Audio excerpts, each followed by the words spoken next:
खट्टी मीठी कहानियाँ।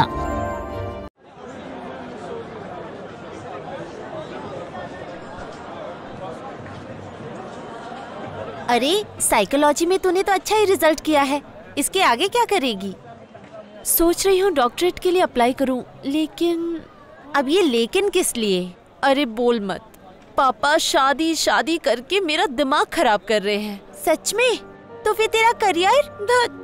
घर के लोग तो ये सब कुछ समझते ही नहीं। तूने तो कहा था कि तू कॉलेज में पढ़ाएगी, ये तो तेरा सपना था ना? और मम्मी पापा का सपना है कि मैं शादी करके एक सुखी गृहस्थ जीवन बसाऊं। जा तेरी, तो फिर तेरा प्यार? पापा ने उसे मिलने के लिए बुलाया है। तब तो अच्छा है। ए माला, तुझे क्या हुआ? एकदम चुपचाप है। माला, तेरी वही पुरानी बीमारी। ए विदिशा, तू कैसे समझ गई? साइकोलॉजी की पढ़ाई की है मैंने, इंसान को इतना तो मैं समझ ही सकती हूँ, है ना?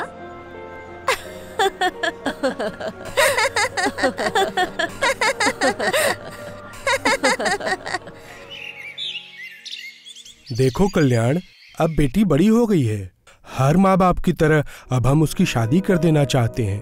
अब तो तुम्हारी नौकरी भी पक्की हो गई है। हाँ, लेकिन ट्रांसफर का झमेला तो रहता ही है ना। हाँ, और इसीलिए हम जल्दी से ये शादी कर देना चाहते हैं। एक दिन अपनी माँ को यहाँ लेकर आओ बेटा। ठीक है, घर जाकर माँ से बात करता हूँ, उसके बाद बताता हूँ आपको। चलता हूँ।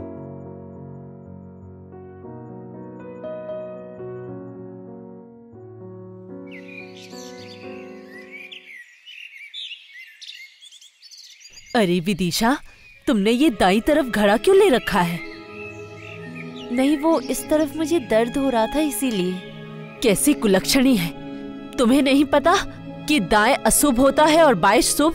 हे भगवान, मेरी सासू माँ तो बड़ी अंधविश्वासी है। मेरी किस्मत में इन्हें ही आना था। ये हमारे कुल देवता का मंदिर है। सर झुकाकर प्रणाम करो। अब इस आलता में अपना पैर रखो।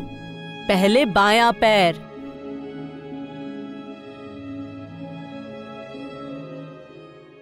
माँ उस वक्त जो बाया और दाया ये सब लेकर कह रही थी, तुम उन सबको मानते हो?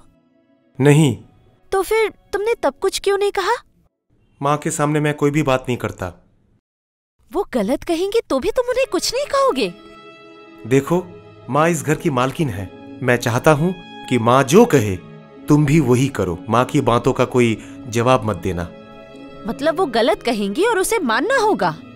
माँ की गलतियों को सुधारने वाले हम कौन होते हैं? माँ बड़ी है, उनकी बातों को सिर्फ सुनना ही नहीं है, मानना भी है। कल सुबह मेरा ऑफिस है, मैं चला सोने।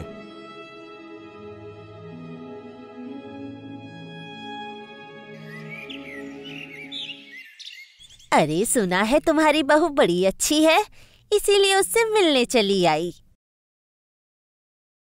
अच्छा ही किया। बहू, ये हमारी पड़ोसन है, तुमसे मिलने आई है। प्रणाम करो इन्हें।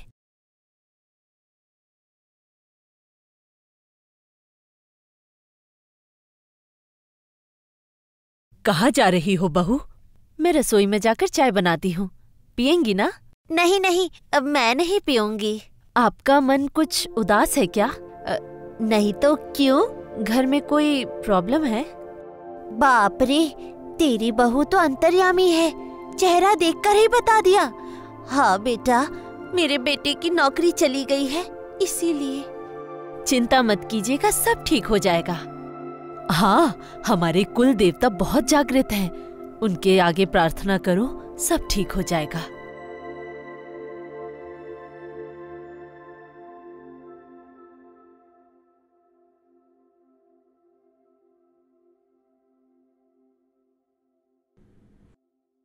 माँ, मेरा ट्रांसफर का ऑर्डर आ गया है, बहुत दूर के गांव में। परसों मुझे वहां पर जाना पड़ेगा। इतनी दूर जाएगा? जाने के अलावा कोई उपाय नहीं है। विदिशा, तुम माँ का ख्याल रखना। मैं चाहता हूँ कि मेरे जाने के बाद घर में शांति रहे, क्योंकि अगर कोई बात होती है तो मैं तुरंत आ नहीं पाऊंगा।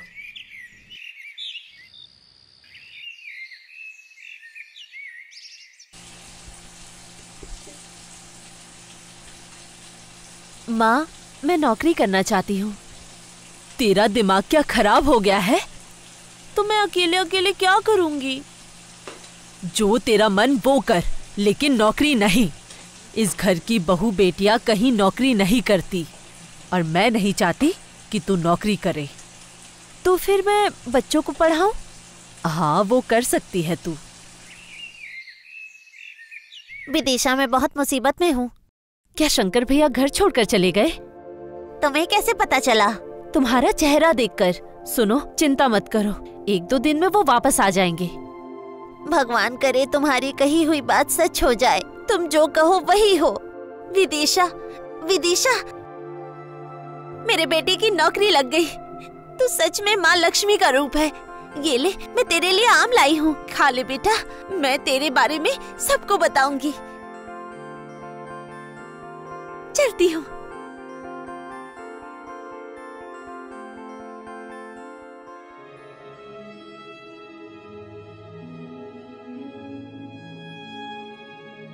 माँ, ये लीजिए पानी। विदिशा, कल से तू सुबह सुबह मंदिर में बैठेगी। लोगों का हाथ और उनका चेहरा देखकर तू उनके भविष्य को बताएगी। ये सब आप क्या कह रही हैं माँ? सुनो, कुल देवता के आशीर्वाद से ही तेरी जैसी एक जोशी बहू मिली है मुझे। इसे मैं किसी भी हाल में बर्बाद होने नहीं दूंगी। माँ, बच्चे ही मुझे सारी बातें बताते हैं, मैं तो बस उस पर सोचकर कुछ उनके उपाय बताती हूँ। ये सब उपाय कुछ नहीं। तुझ में भविष्य देखने की शक्ति है। इसी साड़ी को पहनकर बैठेगी तू, याद रहे मेरी बात।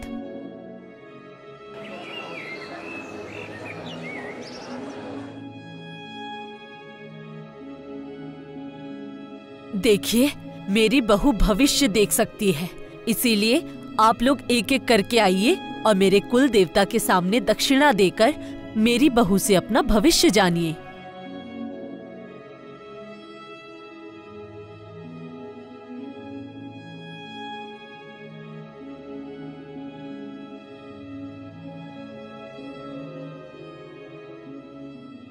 हाँ, तू पुलिस को खबर कर दे, मैं सब सच बता दूंगी।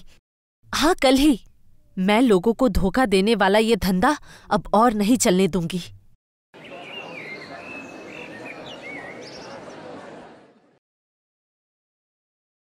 इन्हें अरेस्ट कर लीजिए सर।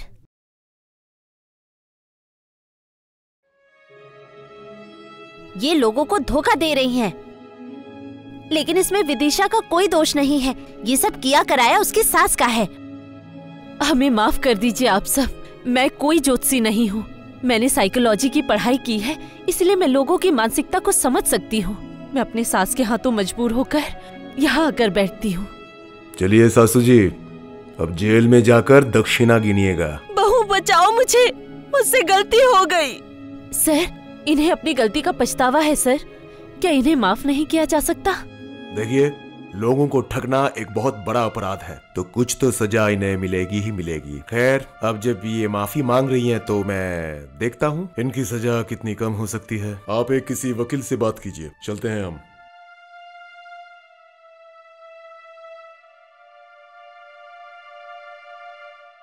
अब क्या होगा? वकील के लिए तो बहुत पैसे लगेंगे। तेरे लिए खुशखबरी है, तेरे कॉलेज में नौकरी पक्की हो गई है। वाह, क्या बात है, बहुत अच्छी खबर दी तूने। देख, मैं तेरी सासू माँ को बचाने के लिए कुछ पैसे अभी उधार में दे रही हूँ। जब तुझे तनख्वाह मिलेगी तो तब मुझे धीरे धीरे लौटा देना। Thank you my friend. लीजिए, इस कागज पर हस्ताक्षर कर दीजिए। हे, सासू जी को लेकर के आओ। बहू हो तो ऐसी हो। जाइए, आपकी छुट्टी हो गई है, लेकिन ध्यान रखिएगा, इसके बाद फिर कभी कोई गलत धंधे पर मत पड़िएगा। नहीं नहीं, मुझसे गलती हो गई। बहू, मुझे माफ कर दे। चलिए माँ, घर चलिए।